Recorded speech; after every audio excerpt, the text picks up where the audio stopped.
పాలమూరులో గద్దల్లా వాలుతున్న అధికార పార్టీ పెద్దలు.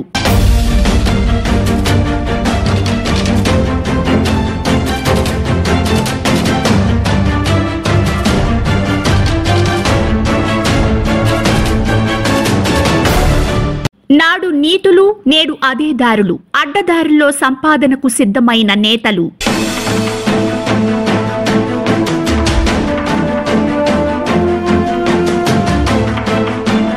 భూ సెటిల్మెంట్లలో బిజీ, వివాదాస్పద భూముల్లోకి ఎంట్రీ.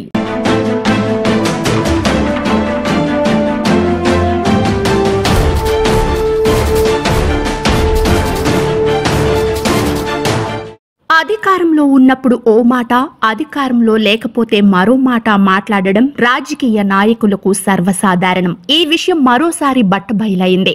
బీఆర్ఎస్ ప్రభుత్వంలో మాజీ మంత్రిపై ఆరోపణలు గుప్పించిన అప్పటి కాంగ్రెస్ నేతలే ఇప్పుడు అధికారంలోకి రాగానే తాము కూడా ఎవరికీ తీసిపోమని నిరూపించుకున్నారు. మహబూబ్ నగర్ మున్సిపాలిటీ పరిధిలోని క్రిస్టియన్ పల్లి ఎంవీఎస్ కళాశాలకు ఆనుకుని ఉన్న దొంగలకుంటను రాత్రికి రాత్రే చదును చేసి కట్టను తొలగించడం ఇప్పుడు వివాదాస్పదంగా మారింది. గతంలో ఇదే భూమి విషయంలో యజమానులు తమ భూమిలో కుంట లేదని, కావాలని తమపై ఆరోపణలు చేస్తున్నారని మీడియా ముందు ఆవేదన వ్యక్తం చేశారు. అప్పుడు బీఆర్ఎస్ ప్రభుత్వంలో ఆరోపణలు చేసిన వ్యక్తులకే ఇప్పుడు అదే భూమిని యజమానులు అగ్రిమెంట్ చేయడంతో వివాదం మళ్లీ తెరపైకి వచ్చింది. దొంగల కుంట చుట్టూ ఉన్న భూ యజమానులు మాత్రం ఇక్కడ కుంట ఉండేదని, దీన్ని మాయం చేసేందుకు గత ప్రభుత్వం నుండే ప్రయత్నాలు జరిగాయని, ఇప్పుడు మరోసారి రాత్రికి రాత్రి భారీ యంత్రాలతో చదును చేశారని ఆరోపిస్తున్నారు. తమకు వారసత్వంగా వచ్చిన భూమికి సంబంధించిన అన్ని పత్రాలు తమ వద్ద ఉన్నాయని, అనవసరంగా తమపై ఆరోపణలు చేస్తున్నారని భూమి యజమానులు పేర్కొంటున్నారు. తమ భూమి పక్కనే ఉన్న మరో కుంట కూడా కబ్జాకు గురైందని, దాన్ని స్వాధీనం చేసుకుంటే తమ భూమిని కూడా వదిలేస్తానని భూమి వారసురాలు మీడియా ముందు వెల్లడించారు. యాక్చువల్గా కుంట ఉన్నది 151 సాగరాయ కుంట, దానికి ఉంది. మాది కుంట కాదు, మాది పట్టా ల్యాండు. మీరు కావాలంటే చెక్ చేసుకోండి, మీకు కూడా అన్నీ ఇస్తాను నేను. ఆ 151 సర్వే నెంబరు దాంట్లో ఇవాళ అపార్ట్మెంట్లు అయినాయండి. మేము అంతకుముందు కూడా ఎప్పుడు ఒక ల్యాండ్ పేరు తీయలేదు. ఇవాళ నాకు జరిగిన అన్యాయం ఎందుకంటే నాకు జరుగుతుంది అనేసి నేను తీస్తున్నాను. ఎందుకంటే మా పెద్దలే ఎంబీఎస్ కాలేజీకి 13 ఎకరాలు ఇచ్చిండు. మరి ఇల్లీగల్ అండి అది? మీరే చెప్పండి, ఇల్లీగల? 13 ఎకరాల ల్యాండ్ మేము ఆ రోజు దానికి ఇచ్చినాం. మరి ఈరోజు ఎట్లా ఆ ల్యాండ్ 13 ఎకరాలు ఇచ్చినప్పుడు అది మరి ఆ రోజు తీసుకున్నది గవర్నమెంటే కదండి. మరి కుంట అని తీసుకోకుండా ఉండలేదు కదా. అది ఇప్పుడు దీనికి మరి ఎందుకు అట్లా ఇల్లీగల్గా దాన్ని ప్రచారం చేస్తుండ్రో మాకు అర్థం కావట్లేదు. అది ఉన్నది నాది, మా సిస్టర్ది. మా అమ్మ నాన్న మాకు పసుపు కుంకుమల కింద ఇచ్చింది. ఆ రోజు కూడా మేము మీడియా మిత్రులకు నేను అదే విన్నవించుకున్నాను. మేము దాన్ని ఎదురు చేసుకోవాలంటే ఎవరో ఎందుకు కల్పిస్తున్నారో, ఏం చేస్తున్నారో, ఏందో ఇది ఇంతకుముందు ప్రభుత్వం కూడా మమ్మల్ని ఏ రకంగా ఇది చేస్తుంటే మేము దానికి ఇది చేసుకోలేదు. మేము మాకి పైన జరిగిన ఇది అన్నట్టని దాంట్లో వాటర్ పోయేది కింద. మరి సరే మాది కుంట అయితే కింద గ్రామ పంచాయతీ పర్మిషన్ ఎట్లా వస్తుందండి బెక్కర్ వాళ్ళ దానికి? ఇప్పుడు అన్ని ప్రతిదీ పర్మిషన్లు ఉన్నాయండి. 127కు పర్మిషన్లు ఇచ్చారు, 131కు పర్మిషన్లు ఇచ్చారు, 132 ఆల్రెడీ కాలేజీలో ఉంది. మాకు ఇంతకుముందు ఇది నాలా అన్నీ అయిపోయినాయి. నేను కోర్టు నుంచి మాకు ఇట్లానే అంటున్నారని కోర్టు నుంచి కూడా మేము స్టే తెచ్చుకున్నాము, వాటర్ పోవడానికి తీసుకున్నాము అన్నీ. ఆ రోజు కోర్టు కూడా మాకు వాటర్ కలెక్టర్తో కూడా ఉంది. నేను అప్పుడు కూడా ఇట్లా వచ్చిందని ప్రతి ఎస్పీకి కలెక్టర్కు పేపర్లో అన్నీ ఇచ్చాను. ఎవరో పని కట్టుకొని అది కుంటాను సాగరాయ కుంటాను మీరు ఇచ్చేయండి, దాన్ని అది పేపర్లో ఉంది, ఇల్లీగల్గా ఉంది, దాన్ని ఇచ్చేయండి, నా భూమిని నేను ఫ్రీ వదులుకుంటాను, నేను దాని మీద తీసుకోండి యాక్షన్. మీరు ఈరోజు మీరు మరి పేపర్లో ఉల్టా ఏదో గూగుల్లో వచ్చిందని గూగుల్లో నమ్ముకుంటే ఓ 4 ప్రాణాలు పోయినాయండి. గూగుల్లో కనిపించింది మాది కుంటా అంటారు, ఏదేదో ఇష్టం వచ్చినట్టు వాగుతున్నారు.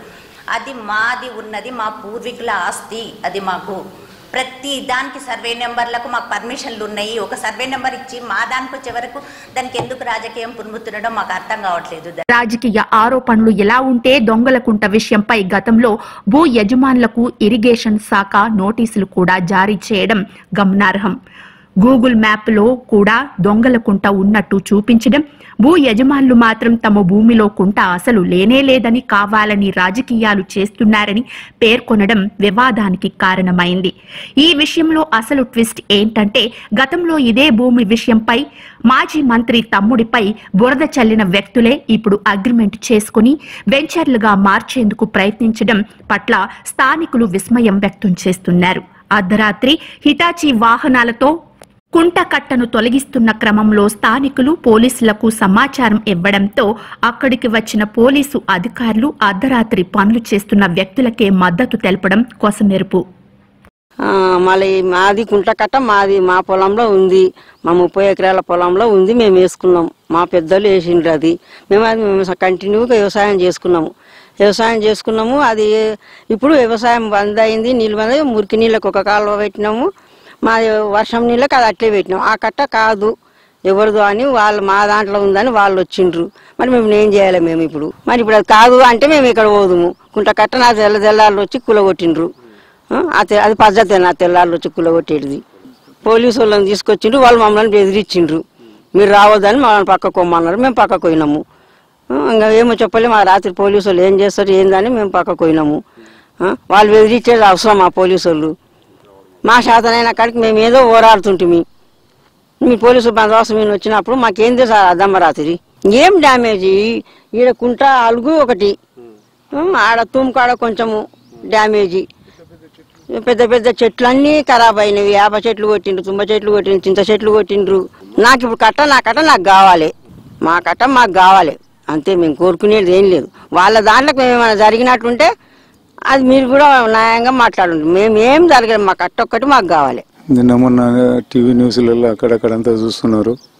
కుంట కట్ట మాది, దొంగలు కుంట మాది అని కొంతమంది దౌర్జన్యంగా వచ్చి చెప్తున్నారు. కుంట కట్ట మాది, కుంట కట్ట కింద ఉన్న పొలాలు మావి. అవతల పొలంలో నీళ్ళు ఆగితేమో కానీ కింద ఉన్నదంతా వ్యవసాయం చేసేది మేము. కట్ట మా నాయనోళ్ళు ఎప్పుడు కొన్నారో భూమి, ఎప్పుడు వేసినారో కట్ట ఎవరికి కూడా ఐడియా లేదు. అది ఇలా దౌర్జన్యంగా వచ్చి కొంతమంది వచ్చి రాత్రికి వచ్చి పోలీసు బలగాలను పెట్టి కట్టను తోడిపడేసినారు. ఎందుకని మేము ప్రశ్నించడానికి పోతే మమ్మల్ని పోలీసులు బెదిరించినారు. ఆ వీడియోలు ఉన్నాయి, ఆ ఫోటోలు ఉన్నాయి మాతోటి. కాబట్టి మీరు ఏం చేసినా సరే మాకు న్యాయం చేయండి. కుంట కట్ట లేదని ఎవరో వీడియోలు చెప్పి చెప్తున్నారు. మురికి నీళ్ళు పోనీకి ఒక కాలువ తీసినాము, మంచి నీళ్ళు వస్తే కుంట కట్ట లాగానికి ఒక ప్లేస్ పెట్టినాము. మేము ఊరు నీళ్ళంతా వస్తే బయటికి వెళ్ళిపోయినాకి మేము కాలువ పెట్టినాము. మా పొలంలో మేము కాలువ పెట్టినాము, వాళ్ళ పొలంలో వాళ్ళు కాలువ పెట్టుకున్నారు. వర్షం నీళ్ళు వచ్చే స్టోరేజ్ అవుతుంది.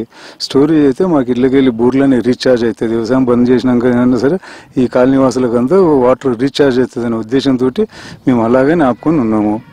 మొన్న రాత్రి వచ్చినారు పోలీసు బలగాలను తీసుకొచ్చి దౌర్జన్యంగా తీసి పడేసినారు కట్టని. మేమేం చేయాలో మాకేం అర్థం కాకుండా ఉంది. మేము కలెక్టర్కి ఆల్రెడీ కంప్లైంట్ ఇచ్చినాము, ఎస్పీకి కంప్లైంట్ చేసినాము, హైడ్రాలో కూడా కంప్లైంట్ చేసినాము. దయచేసి మీరందరూ మాకు ఏదో ఒకటి న్యాయం చేయండి.